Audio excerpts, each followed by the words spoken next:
안녕하세요. 포유환율연구소입니다.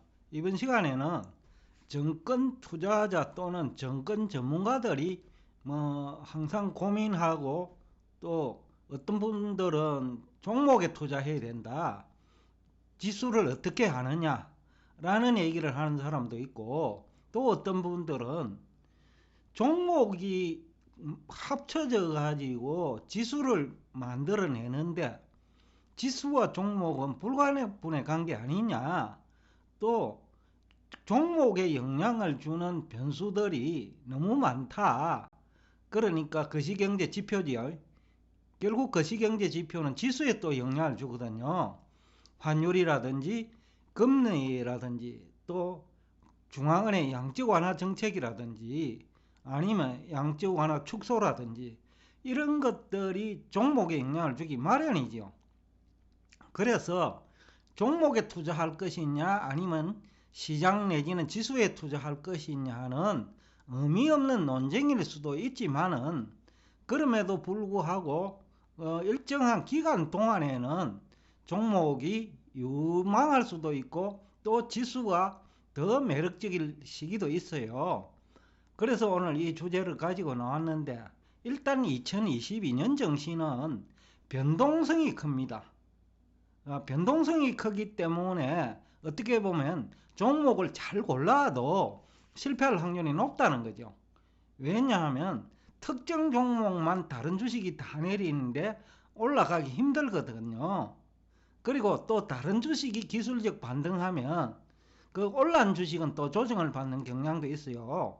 그러니까 2022년은 시장과 종목 둘 다 체크를 해야 된다 라는 얘기를 하고 싶고, 또 국내에서 종목에 투자한 전문가들조차도 지금 현재, 그러니까 지난 1년 동안 특히 지난해 6월 이후에 투자한 사람들 중에 종목 투자자들도 성공한 사람이 거의 없어요. 그 다음에 그 지수 투자도 마찬가지입니다. 지수 방향을 알아야 되는데 국내 경제 전문가들 중에 지수 방향을 제대로 알 수 있을 정도의 실력을 갖춘 사람은 제가 느끼기로는 거의 없다고 보거든요. 그걸 어떻게 하느냐 하면 우리 홈페이지 그림을 보면 쉽게 알 수 있습니다. 왜냐하면 주식시장에 영향을 미치는 요인들이 실물 경제도 있고 또 환율도 있고 중국 경제와 같은 세계 경제도 있고 또 금리도 있고 원자재 시장도 있는데, 이 모든 분야에 걸쳐서 해박한 지식을 가진 사람만이 지수 향방을 알 수 있어요. 그렇기 때문에 대단히 어렵다라는 거죠. 대표적인 예로 알려진 분들 중에는 김영희 교수 대표적이고 안유아 교수 대표적이죠. 그 지수 향방 잘 모르거든요. 우선은 환율 향방을 모르면 지수 향방 잘 모릅니다. 또 중국 주식에 지난해 3월부터 투자하라고 했는데 중국 지수에 투자한 사람은 그분들 얘기 듣고 투자한 사람 지금 아마 대부분 손해봤을 겁니다. 홍콩에 들어가신 분도 그렇고 개별 종목도 평균적으로 보면 대부분이 지금 하락을 한 거거든요. 그러니까 지수를 알기도 굉장히 어렵다라는 거죠. 지수를 알기 위해서는 관련 지식을 다 이해를 해야 됩니다. 우리 홈페이지 그림에 없는 물리학 관련 지식도 필수입니다. 왜냐하면 자산시장도 힘의 원리가 작동하거든요. 또 중력의 법칙이 작동하는 거예요. 그리고 작용 반작용의 법칙이 작동하는 시장이 금융시장이고 자산시장이거든요. 그러니까 다양한 정치에 미치는 영향을 융합할 수 있어야 되는데 제각각 관련 분야 지식을 모르는 상태에서 융합은 의미가 없는 거죠. 그러니까 지수도 알기도 어려운 사람들이 대부분이기 때문에 지수도 어렵고, 지수를 모르는 상태에서 종목을 투자해 가지고 성공할 수 있다는 그런 주장도 설득력이 없죠. 원래처럼 변동성이 클 때는, 예를 들어서 테슬라를 예를 들면 그 목표 주가를 많은 투자은행들, 즉 애널리스트들이 상향 조정해도 하향 압력을 받거든요. 실제 그 하락 압력을 받고 있는 게 현실이에요. 그래서 보유 환율 연구소가 테슬라 주식이 좋은 줄 몰라서 매도 의견을 낸 게 아니고, 지금 역학 구도가 테슬라 주식조차도 또 엔비디아 주식조차도 하락할 수 있는 환경에 직면해 있기 때문에 그런 주식에 대해서, 그러니까 영업 실적이 현재 주가를 뒷받침하지 못하는 주식에 대해서 매도 의견을 제시한 이유예요. 그리고 NFT 관련 주식, ETF 상품, 그리고 메타버스 관련 주식, 그리고 기타 기술주, 이런 주식이 거품이 발생한 상태이기 때문에 지금 정권시장 역학구도, 시간 물리학적인 측면에서 보면 하락을 피할 수 없기 때문에 그까지 고려해 가지고 테슬라 주식과 엔비디아 주식 등 기술주 주식, 특히 이제 거품이 많이 발생한 주식에 대해서까지 매도 의견을 제시하고 있는 또 중이지요. 국내에서는 그 카카오라든지 그 다음에 네이버라든지 대표적인 성장 주식이죠. 그 다음에 2차 전지 관련 주식, 이 모두에 대해서 저희들이 매도 의견을 제시한 것은 결국은 물리학적인 이론을 가지고 주식시장에 영향을 미치는 다양한 변수까지 고려해 가지고 매도 의견을 낸 거예요. 그래서 이 시장을 한다는 것도 어렵고 종목을 한다는 것도 어려워요. 마치 애널리스트들은 종목을 잘 아는 것처럼 얘기하는데 시장을 모르는데 종목을 어떻게 알 수 있을까요? 왜냐하면 종목은 시장 속의 한 부분이에요. 그렇기 때문에 그런 주장을 하는 것 자체가 설득력도 없고 현실성도 없어요. 그래서 그럼 우리는 어떻게 해야 될 거냐가 오늘 제가 얘기하는 주제의 핵심 내용인데, 결국 지수 등락을 이용할 수밖에 없고, 또 지수 등락을 알기 위해서는 주변 지식을 다 공부해야 돼요. 근데 주변 지식을 공부하라고 하니까 김영희 교수처럼 통화량만 가지고 환율 향방을 얘기하면 그것부터 빗나가 버리는 거죠.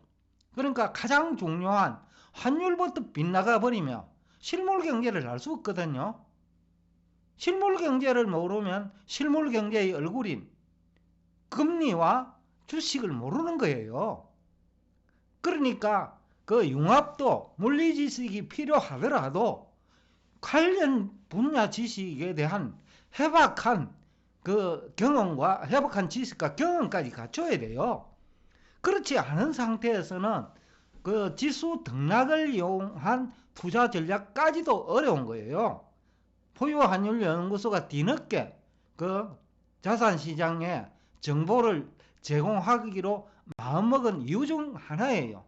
8.15머니 활동할 때 제안을 했거든요. 토론을 한번 해보자고. 근데 이제 포유 환율 연구소는 이 다방면을 다 거론할 것이기 때문에 상대방이 안 나타났지 않나라고 지금 추정은 하고 있습니다. 실제로 그분들이 대부분 실패하고 있는 거거든요. 금리, 환율, 주가. 그냥 365일 내린다고 해갖고 내리면 맞았다고 하는 그것은 무책임한 얘기거든요. 왜냐면 언젠가는 주가는 하락하기 때문에, 또 언젠가는 또다시 상승하기 때문에, 그런 식으로 얘기하면 모두 다 전문가지요. 언젠가는 오르고 언젠가는 내릴 테니까. 그래서 자산 시간은 타이밍까지 중요한 거예요. 그래야 전문가고, 그 타이밍을 알기 위해서는 주변 지식 완전히 알아야 되고, 나중에는 물리학 지식까지 있어야 힘의 원리를 가지고 지금이 때다 라고 얘기할 수 있는 거예요.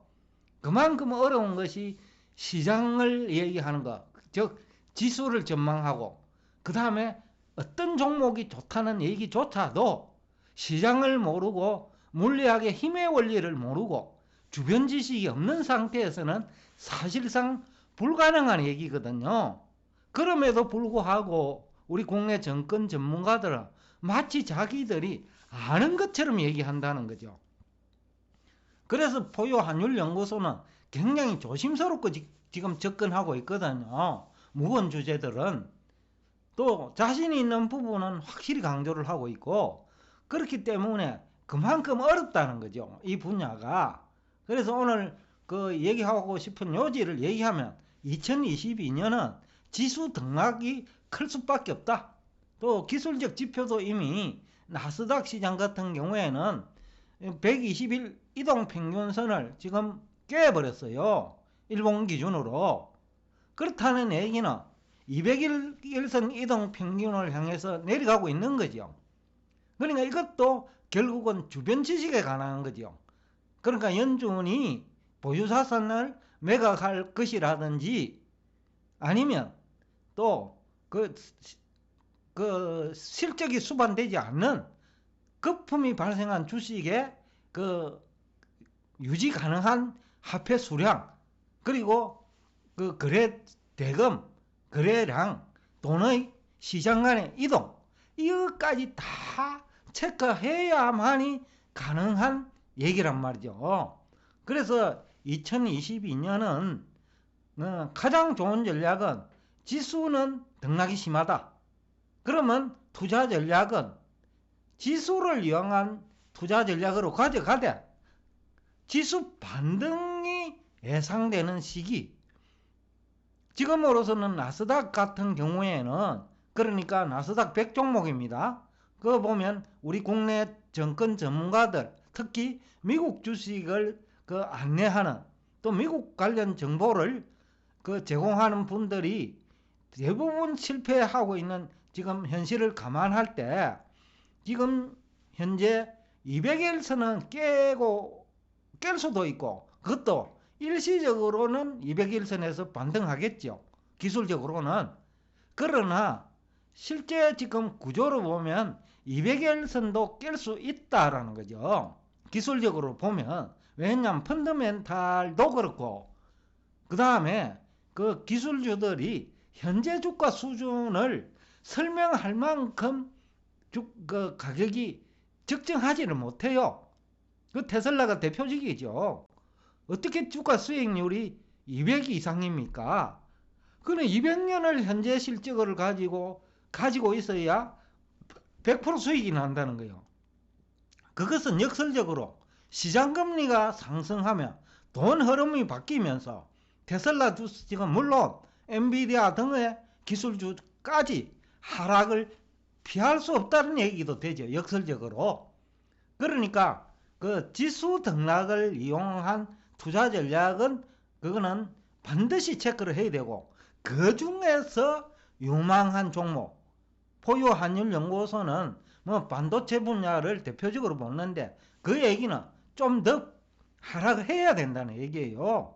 그래야 투자하더라도 위험하지 않다는 얘기고, 기관 투자자 입장에서도 금리가 연 2%까지만 오르면 거기 투자하면 얼마든지 시장 평균 수익률이, 주가 수익률입니다, 만약에 20배라면 금리 2%에 투자하는 것이 안전하다는 거죠, 첫째는. 그리고 수익률은 똑같다라는 거죠. 그렇기 때문에 주가 수익률이 막 40배 이상인 주식은 최소한도로 30배까지 내려와야 된다. 그럼 30%는 하락해야 된다는 거예요. 그래야 기관 투자자 입장에서 안정성이 확보되는 거예요. 그거 아니라도 투자할 때가 있는데, 금리가 오르면. 그래서 펀드 매니저와 전략가는 애널리스트가 추천하는 종목을 오히려 역으로 매도하는 기회로 활용하거든요. 그러니까 국내에서 종목을 안내하는 미국의 종목 있잖아요. 뭐 어느 주식 좋다, 어느 주식 좋다라고 얘기하는 거. 뭐 로블록스도 마찬가지고, 뭐 대부분 지금 다 좋다고 했는데 막 가격이 40% 50% 하락하는 거예요. 앞으로 그런 종목 많이 나올 거예요. 국내 경제 전문가, 정권 전문가들, 특히 미국 주식에 많이 아는 것처럼 얘기하시는 분들이 추천한 종목들 대부분이 아마 제가 볼 때는 1분기 중에 희생되리라고 봅니다. 여하튼 그런 부분을 부각시키는 이유는 조심하시라는 뜻도 있고, 또 여러분이 향후 투자를 할 때 종목만 보고 가면 절대 안 된다. 또 지수를 모르고 또 종목을 해서도 안 되지만은 지수 향방을 알기 위해서는 공부해야 됩니다. 그리고 제가 우리 홈페이지에 있는 것은 필수적으로 알아야 되고요. 그 다음에 이것이 제대로 공부가 됐을 때 마지막으로 물리학의 기초 지식은 있어야 된다. 그 얘기를 하고 싶어요. 여하튼 원래는 그 등락폭이 클 수밖에 없는 환경이다. 그래서 반도체 관련 주식이 성장제 주식 중에서는 매력적이다. 전기차는 너무 올랐다. 그러니까 상당한 조정이 필요하다. 왜? 제가 전략가라고 하면 그렇게 하겠다는 거죠. 그거 하이라도 투자할 때 많은데 외환시장도 있고요. 그죠? 신흥국 통화 매도하면 됩니다. 외환시장도 있고, 그 다음에 신흥국 채권 매도하면 됩니다. 그러니까 채권 시장도 있고, 그 다음에 미국 국채 10년물도 금리가 2% 가면 거기도 매력적이라는 거예요. 그러니까 투자할 때가 많기 때문에 특정 종목이 애널리스트 입장에서는 매력적이더라도 전략가나 펀드 매니저 입장에서는 매력적이지 않을 수 있는 거예요. 그래서 애널리스트들이 목표 주가를 상향 조정하는 거품이 발생한 주식이 전략가 입장에서는 절호의 수익 실현 기회다라고 판단할 수 있거든요. 그래서 여러분들은 철저하게 지수 등락을 이용하되 유망한 주식에 투자하거나 아니면 ETF, 반도체 관련 ETF에 투자하는 전략을 제안하면서 오늘 여기서 여러분과 대화를 끝내겠습니다. 오늘도 끝까지 경청해 주셔서 대단히 감사합니다.